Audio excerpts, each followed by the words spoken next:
বন্ধুরা, রাজস্থানকে হারানোর পর এখন কলকাতার অধিনায়ক মরিয়া হয়ে উঠেছে চেন্নাইকে হারাতে। কারণ এই ম্যাচটা কলকাতার জন্য ভীষণ গুরুত্বপূর্ণ, যেমনটা ছিল রাজস্থানের বিরুদ্ধে ম্যাচটি। যদি এই ম্যাচটি জিতে যায় কেকেআর, তাহলে শুধুমাত্র পয়েন্টস টেবিলে নয়, প্লে অফের দৌড়েও অনেকটা এগিয়ে যাবে তারা। এবারের আইপিএলে চেন্নাইয়ের সঙ্গে কলকাতার অলরেডি একটা ম্যাচ হয়ে গিয়েছে, আর সেখানে চেন্নাইকে তাদের ঘরের মাঠে গিয়ে কলকাতা হারিয়ে দিয়ে এসেছে। তাই আবারও চেন্নাইকে হারানোর লক্ষ্যে অধিনায়ক অজিঙ্ক্য রাহানে দলে এমন কিছু অবাক করা পরিবর্তন করেছে, দল থেকে বাদ দিয়েছে এমন কিছু বড় নাম যা শুনলে আপনিও অবাক হয়ে যাবেন। আর তাদের জায়গায় সুযোগ পেয়েছে সত্যি পারফরমেন্স দিতে পারে তেমন প্লেয়াররা। রাহানে এবার নিজের ভুলগুলিকে শুধরে নিয়ে এমন প্লেইং 11 গড়ে তুলেছে যা জয়ের সম্ভাবনাকে আরো বাড়িয়ে দিচ্ছে। প্লে অফের স্বপ্ন বাস্তব করতে এবার কেকেআর এমন কিছু ঝুঁকি নিচ্ছে যা আপনিও দেখলে অবাক হয়ে যাবেন। সমস্ত কিছু আপনাদের দেখাবো কলকাতার প্লেইং 11 কি হতে চলেছে। তবে তার আগে কলকাতা নাইট রাইডার্সের ফ্যান হয়ে থাকলে ভিডিওটিতে লাইক করে কমেন্টে আমি কেকেআর লিখে দিন এবং পিন কমেন্ট থেকে আমাদের হোয়াটসঅ্যাপ চ্যানেলে যুক্ত হয়ে যান কলকাতার সমস্ত আপডেট সবার আগে পাওয়ার জন্য।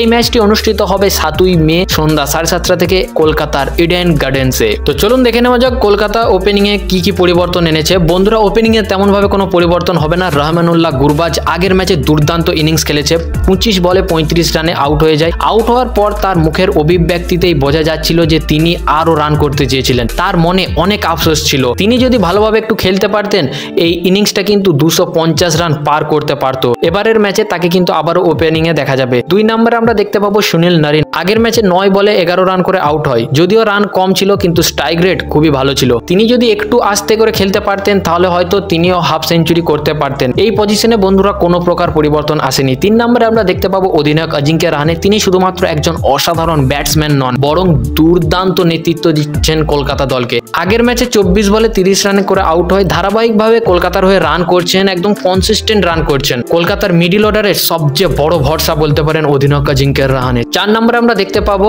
অঙ্কুরেশ রঘুবংশীকে। 6 রানের জন্য আগের ম্যাচে হাফ সেঞ্চুরি মিস করেছেন।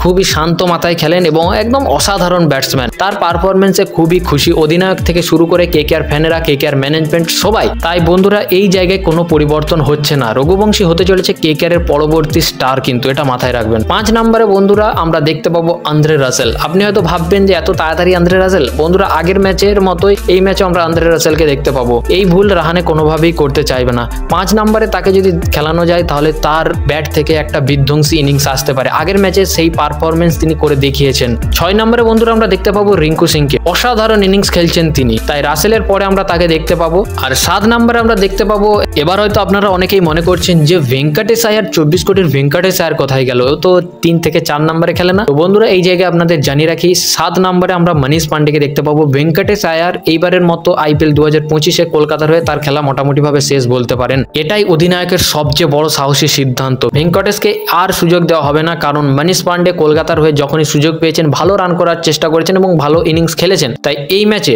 অধিনায়ক শুধুমাত্র জিততে চায়, জিততে তিনি মরিয়া। তাই এই ম্যাচে আমরা ভেঙ্কটেশ আয়ারের পরিবর্তে মনীষ পান্ডেকে দেখতে পাবো। তারপরে 8-9 নম্বরে কিন্তু বন্ধুরা কোনো প্রকার পরিবর্তন হচ্ছে না, অর্থাৎ রমনদীপ এবং মঈন আলী। এই জায়গায় ভরসাযোগ্য 2 জন ব্যাটসম্যানকে তারা রেখেছে। তারপরে যেমন রয়েছে বরুণ চক্রবর্তী, তার চক্র ভিউ দিয়ে সমস্ত কিছু ঘুরিয়ে দেবেন। এবং তারপরে রয়েছে বৈভব অরোরা, হর্ষিত রানা। বৈভব অরোরা হয়তো ইম্প্যাক্ট প্লেয়ার হিসাবে আসতে পারে, যে কোনো একজন আসবে, হর্ষিত রানা অথবা বৈভব অরোরা, যে কোনো একজন। তো এই ছিল বন্ধুরা কলকাতার প্লেইং 11। দলে যেমন কিছু সাহসী পরিবর্তন এনেছে, তেমনি আগের ম্যাচের মতো সফল কম্বিনেশনকে ধরে রাখার চেষ্টা করছে অধিনায়ক অজিঙ্ক্য রাহানে। এখন দেখার বিষয় এই নতুন কৌশলে কলকাতা আবারও চেন্নাইকে হারাতে পারে কিনা। আপনার কি মতামত?